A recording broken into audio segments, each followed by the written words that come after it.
Hi guys, welcome back to my YouTube channel. My name is Moseley. If you're new here, hi, welcome. I talk about missing children in my YouTube channel, so if you're interested in that, go ahead and subscribe and hit that bell so you can be notified every time I upload a new video. I'm sorry for the lighting. My phone is about to die.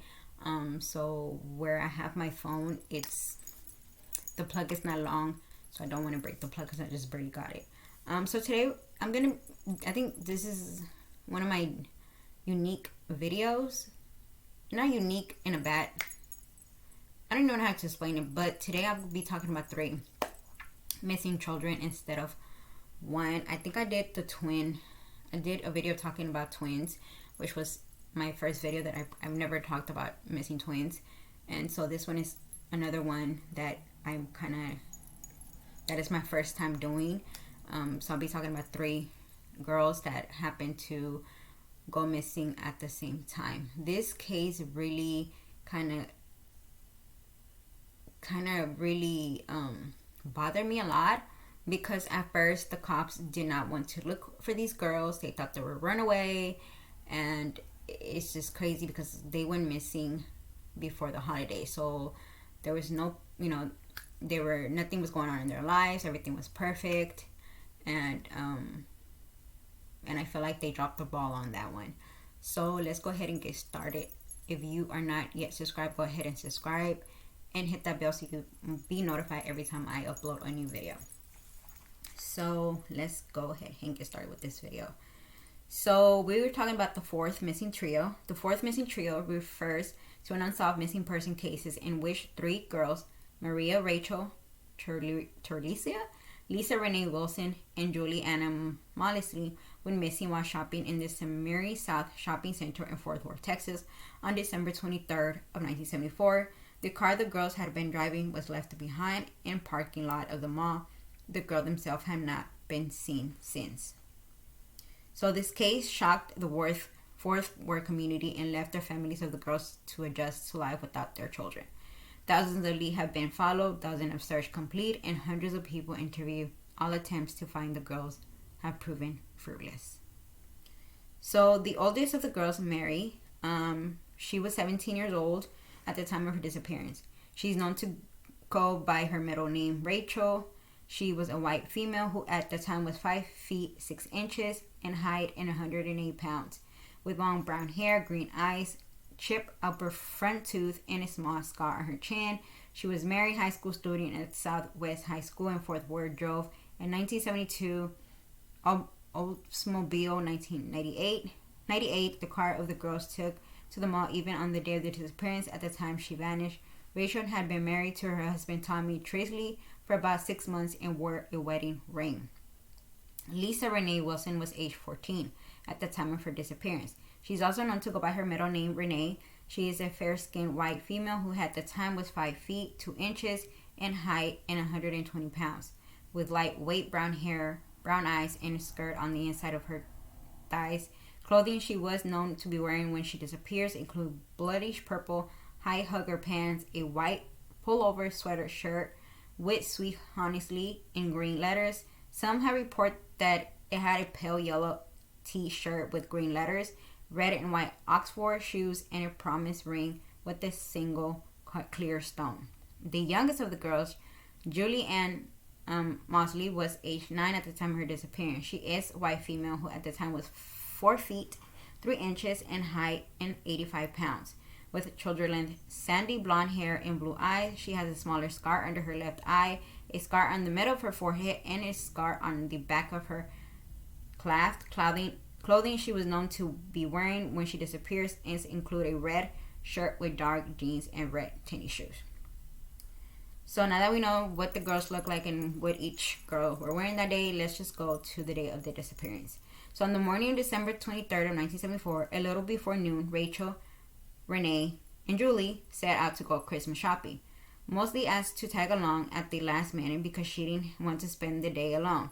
On being told she would need to get a permission to go, Julie ran inside her home and asked her mother, Renee, if she could tag along.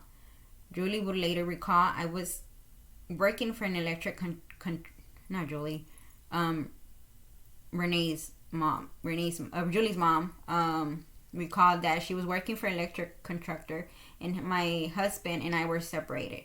It was a bitter time. Remember that Julie called and wanted to go Shimley south. I said, no, you don't have any money. You just stay home. I knew Renee and her mother, but I really didn't know Rachel. But Julie kept whining about it, how she wouldn't have anybody to play with. I finally gave in, but I told her to be home by 6.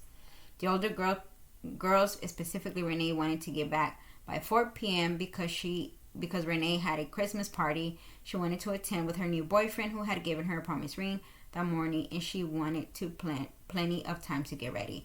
So a lot of people, I feel like some people do criticize her, Julie's mom, because like, why would you let her go? You know, why? Back then it was different. Okay, back then they didn't have cell phones, they didn't have tablets. If there was nobody outside to play, they didn't want to play by themselves, and she gave in. And it's, trust me, I think back then it was so much easier to give in to your children than it is now. Because even now that, yeah, there's still cell phones. I mean, now that we do have cell phones and we have technology and we're able to call our kids on their phones, that doesn't mean anything, because teenagers could be teenagers. Just because they have a phone, not all teenagers are going to answer, especially if it's you calling and wondering where they're at or when they're going to get back, especially when they're having fun. So back then it was different. So I don't want to see all that happening. So, yeah. So the girls first headed to Supler's store. Oh, and it does not mention that the 2 older girls really didn't want Julie to come along, because they felt like, oh, they had to babysit and look after her, and they really didn't want that. And I don't think they were trying to be mean about it, but that's, you know, if you have little sisters that always want to follow you around and want to go with you and your friends, you know what I'm talking about. The girls first headed to Super Plus store in Fort Worth to pick up some lightweight items that Renee had waiting. From there, they headed to the Semir South Shopping Center. Several witnesses had reports seeing the girls in the mall that day. When the girls did not return home, their families became concerned and traveled to Semir South to search for them. They arrived around 6 p.m. in evening to find the car parked in Sears' upper level parking lot. It appeared that the girls had made it back to the car that afternoon, as the gifts that they had purchased were found in the car. The family stayed at the mall all night waiting for the girls to return. So we're just going to talk about the search and the investigation. When the girls failed to turn up, the police were called, and the case was quickly handed to the review division of the 4th Ward Police Department. Missing person burial, the girls were presumed to be runaways by an investigator. The next day, Tommy, Rachel's husband, received a letter that appeared to have been written by her, and it read, quote, I know I'm going to cash it, but we had to get away. We're going to Houston. See you in about a week. The car's in Sears, upper lot. Love, Rachel. End quote. Mind you, whoever wrote this misspelled her name. 2, I think that it was forced. Like, I think she had to force to write this letter. And I think another thing too, and I don't know if they mention it, but she never called him by his name. I think she had like a nickname. So that was that was like, no, this is not her. While the address envelope was written in pencil, the letter itself was written in ink. And on a sheet of paper that was wider than the envelope was addressed to Thomas A. Trlica instead of the less formal Tommy, as Rachel normally called him. So his name was Thomas, but she usually called him Tom. Well, she called him Tommy, not Thomas. When he saw that, he knew right away, this is not her, because she doesn't call me Thomas, she called me Tommy. Rachel was writing in the upper left in the corner of the envelope. It appeared to be intentionally misspelled, as the I-N in her name was written as a lowercase e, but then it had been gone over again to form the correct I. The postmark did not contain a city, only a blurry zip code that appeared to be 76083. I'm from Houston. Do we have that zip code? Because I don't think I've ever seen it. We probably do. As the number 3 appeared to either be backward, as though it was applied by a hand-loaded stamp, or portrayal aid, it assumed what the zip code was meant to be either 76038, which comes from Leaville, Texas, or 76088, which comes from Worthford, Texas. But they say Houston, so why would you? These are not Houston. I mean, I know they're probably around Texas, but it's not in Houston. That don't make no sense. And some sequences decades, handwriting efforts across the nation, including from the FBI, had yielded in conclusion results as the limited of the letter. Despite receiving the letter, the girl's family did not believe that it was written by Rachel, nor that the girls had run away. And mind you, her name was misspelled. Why would she write the letter and misspell her own name? That does not make any sense. You actually, when you know how to spell your name, you would write it the right way. When other people don't know how to spell your name, they will write it the wrong way. Me personally, I know that there's a lot of Melissas that will write their names with one S. Me personally, I write it with two S's. So if I see somebody misspelling my name after I told y'all, or not even if you didn't ask me how to spell it and you just write it and I see one S, I respectfully no, that's not how I spell my name. My name has two S's. So why would she misspell her own name? I know my daughter and I know that the other girls, and they are not runaways. Judy, mother, stated, I could have told you that night that they did not run away. I want to go to the party, and no 9-year-old is going to run away off 2 days before Christmas. Everybody knows that. Friends, Alexandria and Rachel mother believed that the girls had been abducted, saying, a lot of people may think they left with someone they knew, but I always think until the day I die that the girls were taken. Not willing to give in, the families continued their search by distributing missing person flyers throughout the state and containing newspapers across the country. Eventually, tips began to come and witnesses began to come forward. In early 1975, one young man claiming to be an acquaintance of Rachel stepped forward and claimed that he saw the 3 girls on the record department store inside the mall just before they disappeared. Apparently, he and Rachel saw each other and spoke briefly. The man claimed another person appeared to be with the girls. During the same time, some women's clothes were found in Justice, Texas, but it was determined that they did not belong to the girls. Frustrated with the police investigation, the family decided to hire a private detective named John Swain in August 1975. Swain discovered that a 20-year-old man who had worked for a local store where Rachel applied for a job before her disappearance was making a string of census phone calls in the area. It would discover that the man was using his position to obtain information from young women who had either submitted jobs application or been listed as reference. 6 female jobs applications had been received since phone calls. The man also once lived in the neighborhood of Rachel's parents but moved away shortly before Rachel was married. In the end, nothing came of the investigation and this suspect. In April 1975, Swain went to the Port Lacave, Texas with 100 volunteers in search under local bridges after receiving a tip that the girls had been killed and taken there. However, no trace of the girls were found. 8 years later, 3 skeletons were found in field of Broward County by an oil drilling crew. Swain had the bones compared to x-rays and dental records of the girls, but it turned out that the bones belonged to a teenager boy about 15 to 17 years old of age and to other females who were not identified as being any of the girls. And in March of 1976, a psychic called one of the families and told them that the girls could be found near an oil well. For reasons that are unclear, the search focused on the small community of Racine, Texas, but nothing were found. In 1977, Swain died following a drug overdose, and his death was ruled to be suicide. Upon his death, he ordered that all his files on the case be destroyed, which never makes sense to me. Like, why would you want to destroy evidence that may help these families that hire you and pay you to do your job, sir? That, to me, I don't know. I find that one really, really fishy. But that's just me.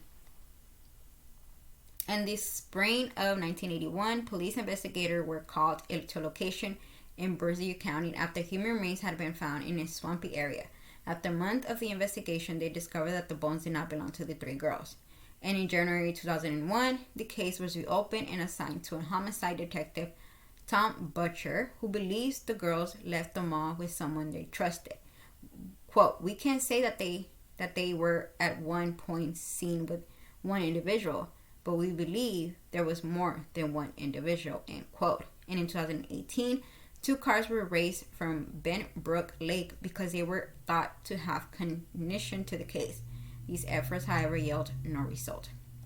Over the years, investigators have continued to comb through Texas, have explored hundreds of back roads. The family have walked creek beds and county roads, coming up with nothing, even time. Decades after the disappearance, there have been no reports of a new development in this case. So we're going to be talking about other possible witnesses. A store clerk came forward around the time of the girl's disappearance and said that the woman told her that she had seen the girls at the mall that day. The woman reported that she saw 3 girls being forced in a yellow pickup truck near Buddy's grocery store at the mall. The truck was described as having lights on top of it. This witness could never be located by police, and the story was never verified.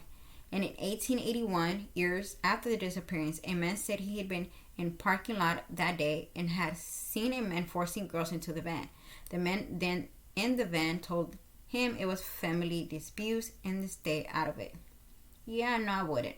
I'd be like, nope. I would be screaming, help! This guy's trying to get these girls in this van and they look scared. I'm just saying. I'm not gonna stay out of it, sir. Especially if you tell me to stay out of it. On April 2001, Billy Hoshin, a former 4th Ward police officer and security guard of the Sonority South Sears outlet, said that he saw the 3 girls with the security guard in the night they disappeared. So, so the Springfield 3, oh, never mind. These are other stories. But yeah, guys, that is the case of these beautiful young girls. To be honest with you, I feel like the detective in this case dropped the ball immediately, because you assume really quick. Mind you, their car was parked in the mall. Why would these 3 girls who had a car would just run away? If you're gonna run away and you have a vehicle to run away, you will take a vehicle. 1. 2, why would they disappear, especially when the holidays were 2 days away? I mean, Julie, the youngest, why? Kids love Christmas. Kids love Christmas. They will talk about Christmas for 2 straight weeks until the day that they that they know it's time to open present. Trust me, I know, because I have a daughter. My daughter, for the past 2 weeks that she was out of school, when are we going to open the presents? Can we open the presents today? When are we going to be... Like, it was constantly the thing that she talked about. Mind you, she just barely had gotten out of school. And I'm like, girl, you just got a Christmas break. Can you please stop talking about it? But that's because she was so excited. She was just ready. So why would Julie disappear? 3. One of the girls, she was going out with her boyfriend. So why would she? I do not see no reason at all for these girls to just run away. Everything was going good in their lives. One of them was married. One of them had a new boyfriend. The other one, Christmas was coming up. And I really don't think that Rachel wrote that letter, because, like I said, why would you... First of all, you misspell your name. She misspelled her name. And then second, her fiance, her boyfriend, was it her husband? He was not dating... Nobody called him Thomas. Everybody called him Tommy. So why would you write a letter calling him a name that you do not call him, knowing that you call him Tommy? I think that the letter was written by the person that abducted. I think that this lady who saw this happening should have come forward. I hope she's still alive. I hope she's somewhere out there and she's had time to think about it. Was she scared? You don't know.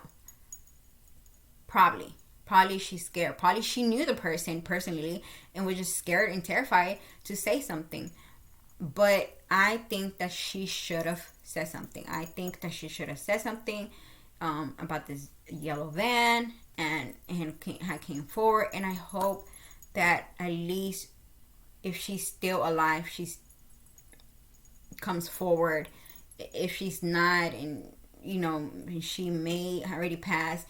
I hope that she did a best bed confession and she have kids or grandkids that could come forward and tell the detectives and finally give these family closure. I think this case can be solved, because I do really think that this case could be solved, because I think somebody knows. Somebody knows what happened to these girls. Somebody saw what happened to these girls. And I do think that it was somebody they knew, especially if it happened during the day.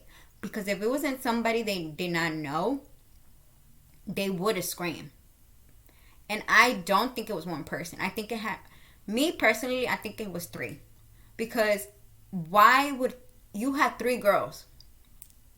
Three girls. One of those girls are going to try to fight this person. If it was only one person, one of these girls, or at least all three of them, were going to try to fight this person to save their lives. They were going to scream bloody murder. They were going to kick, scratch, do whatever they could to save their lives. And that's what makes me think that it had to be more than one person.